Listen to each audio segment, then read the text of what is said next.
অনেক মা ছেলের প্রশ্ন করে, আমি তোরে এত কষ্ট করে লালন পালন করলাম, আর বিয়ে করার পরে বউ তোর আপন হয়ে গেল।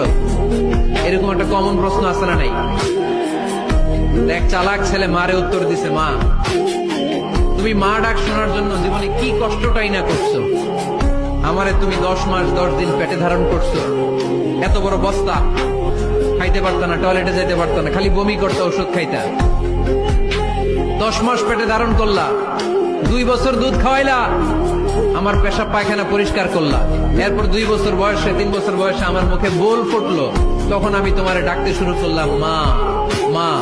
এই মা ডাক শোনার জন্য তুমি এত কষ্ট করলা, আর পরের বাড়ির মাইয়া বাড়িতে আইসাই তোমারে ডাকা শুরু করছে মা মা। তো যেই লোক তোমারে মা ডাকে তারে আমি ভালোবাসবো না কেন মা? ঠিক কিনা?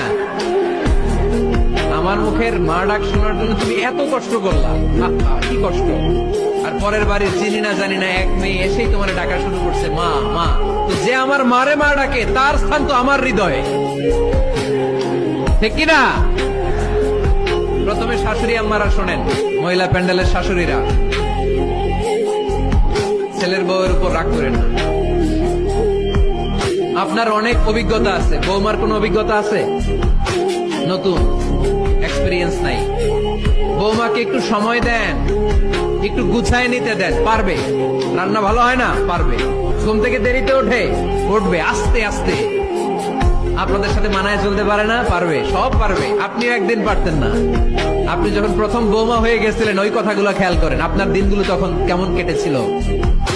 এজন্য পাড়াডা গায়ের শাশুড়ি আম্মারা, বউদের উপর জুলুম করেন না, অত্যাচার করবেন না। অনেক শাশুড়ি আছে পান থেকে চুন খসলে বদদোয়া দেয় বৌমারে, আছে না নাই?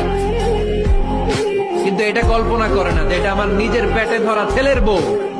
এই মেয়ের বদদোয়া দিলে তো আমার ছেলের পরিবারের ক্ষতি, আমার নাতি নাতনিদের ক্ষতি। এই কমন যোগ বিয়োগটা বুঝে না। কষ্ট দিবেন না বৌমাকে, খেয়াল রাখবেন। আপনি যদি আপনার বৌমাকে